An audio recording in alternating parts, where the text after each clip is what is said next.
तो कहानी शुरू होती है और हम यहाँ पर द लिटिल नाम की एक लड़की को देखते हैं जो कि जंगल की तरफ से कहीं जा रही होती है। अब इस लड़की की मशहूर बात ये होती है कि इसने हर वक्त एक हुड पहना होता है और ये हुड उसको इसकी दादी ने दिया होता है और इसकी दादी अब इस दुनिया में नहीं होती। ये हुड इसकी आखिरी निशानी होती है, इससे ये उस हुड को कभी भी नहीं उतारती। अब वो जंगल से कहीं जा रही होती है कि इस रास्ते में एक विच नज़र आती है। अब इस विच के बारे में ये मशहूर था कि इसका आज तक कोई भी जादू कामयाब नहीं हुआ। वो यहाँ पर द लिटिल को देखती है और उसे कहती है कि तुमने बहुत ज़्यादा रास्ता तय करना है, इसलिए मैं तुम्हारे जूतों को बहुत ही खूबसूरत बना देती हूँ। लेकिन द लिटिल इसके इरादों से वाकिफ़ थी, उसे पता था कि आज तक इस विच का कोई भी जादू कामयाब नहीं हुआ, इसलिए वो इस विच को साफ साफ मना कर देती है।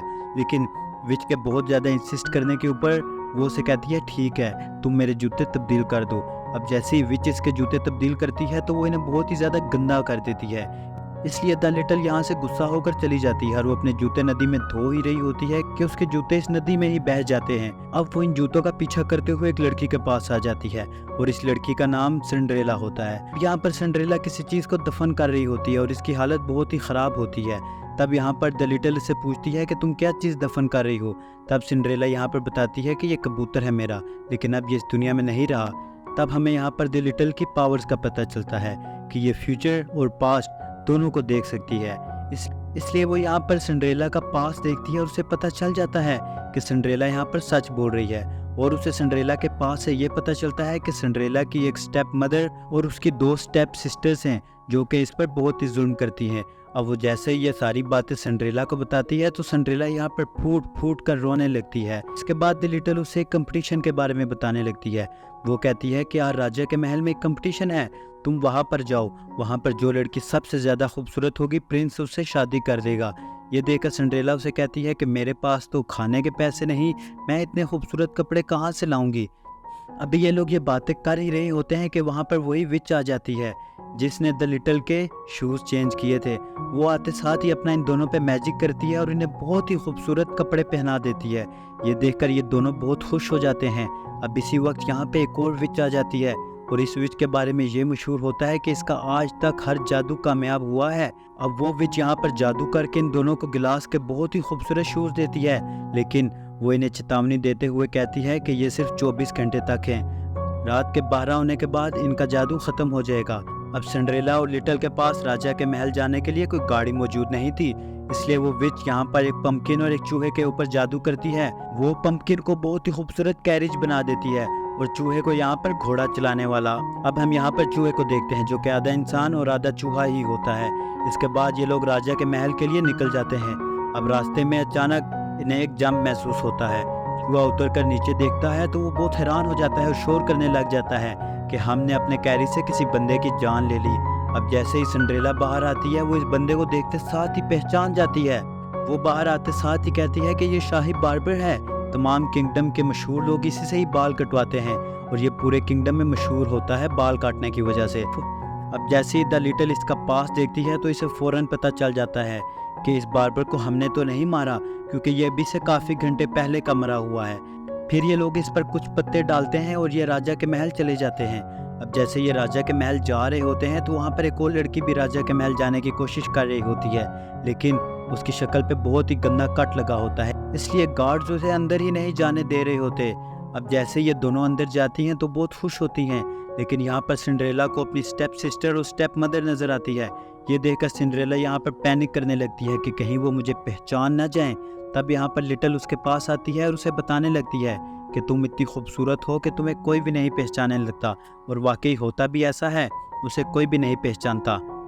तब हम यहाँ पर सिंड्रेला की छोटी स्टेप सिस्टर को देखते हैं जो कि अपने बड़े बाल छोटे छोटे कटवा के आ गई होती है। अब इनकी ये बातें चल ही रही होती हैं कि यहाँ पर राजा आ जाता है और उसके साथ उसका बेटा प्रिंस भी होता है। यहाँ पर राजा आते साथ ही प्रिंस को कहता है कि अपने डांस के लिए एक लड़की चूज करो, और तुम जिस लड़की को भी डांस के लिए चूज करोगे हम समझ जाएंगे कि तुम उसी से शादी करना चाहते हो। लेकिन यहाँ पर प्रिंस राजा को कहता है कि आपको मैंने बताया तो था कि मुझे किसी और लड़की से प्यार है, मैं उसी से शादी करूँगा। इस बात पे प्रिंस और राजा की यहाँ पर अनबन भी होने लगती है, लेकिन फिर राजा के ज़्यादा इंसिस्ट करने पर प्रिंस लड़की चूज करने चला जाता है। अब वो इतने ज़्यादा ग्राउंड में सिंड्रेला को चूज़ करता है क्योंकि वो बहुत ही खूबसूरत नज़र आ रही थी। अब ये लोग डांस कर ही रहे होते हैं कि इसी दौरान यहाँ पर गार्ड्स आ जाते हैं और वो उसी बार्बर की मौत का राजा को बताते हैं कि उसकी मौत किसी कैरेज से आते हुए हुई है। अब इसके बाद तमाम कैरेजेस को चेक किया जाता है कि किसी के पहिए के साथ तो उस बार्बर का खून लगा होगा, लेकिन यहाँ पर तमाम कैरेज साफ होते हैं और इन्हें भी यहाँ पर पता चल जाता है कि बार्बर की मौत कैरेज की टकराने की वजह से नहीं हुई, बल्कि ये तो एक मर्डर था। फिर ये लोग यहाँ से कुछ सिपाहियों को राजा के घर भेजते हैं और राजा के घर से इन्हें बहुत ज़्यादा लड़कियों के लंबे लंबे बाल नजर आते हैं। अब ये देखकर इस फंक्शन में जितने भी छोटे बालों वाली लड़कियां थी, राजा उन सबको बुलाता है और कहता है, बताओ तुम में से किसने बार्बर का कत्ल किया है, क्योंकि ये बाल तुम्हारे ही हैं। ये देखकर सिंड्रेला की बहन उसे बताने लगती है कि मुझे तो बार्बर ने खुद ही मैसेज करके कहा था कि प्रिंस को छोटे बालों वाली लड़कियां पसंद हैं। मैंने तो इस वजह से छोटे बाल करवाए थे, तो प्रिंस तुम मुझसे शादी करोगे ना। अब ये देखकर तमाम छोटे बालों वाली लड़कियां भी यही कहती हैं, लेकिन प्रिंस यहाँ पर साफ साफ मना कर देता है और वो कहता है कि मुझे छोटे बालों वाली लड़कियां बिल्कुल भी नहीं पसंद। तब यहीं पर सिंड्रेला की स्टेप सिस्टर राजा को बताती है कि जब मैं महल आ रही थी तो मैंने प्रिंस और बार्बर की कुछ अनबन होते हुए सुनी। प्रिंस बार्बर को किसी बात पे डांट रहा था। ये देखकर राजा प्रिंस से सवाल करता है तो प्रिंस उसे कहता है कि जब वो मेरे बाल काटने आया तो मुझे भी बहुत सी लड़कियों के बाल मिले।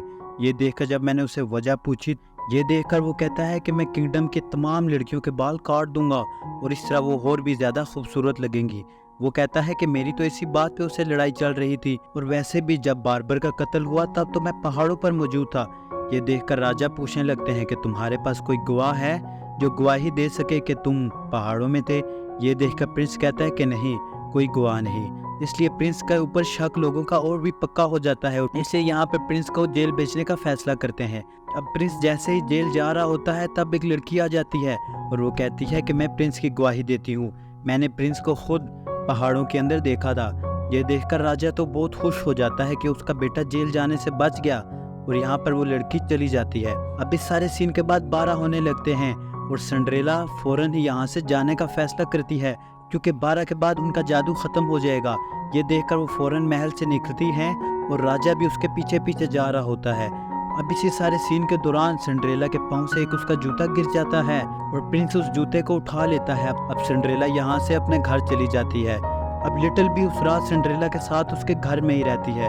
तब यहाँ पर लिटिल को सिंड्रेला के ऊपर बहुत तरस आता है क्योंकि सिंड्रेला घर के एक छोटे से कोने में होती है। ये देखकर लिटिल जंगल से वापस अपने घर की तरफ वापस जा रही होती है।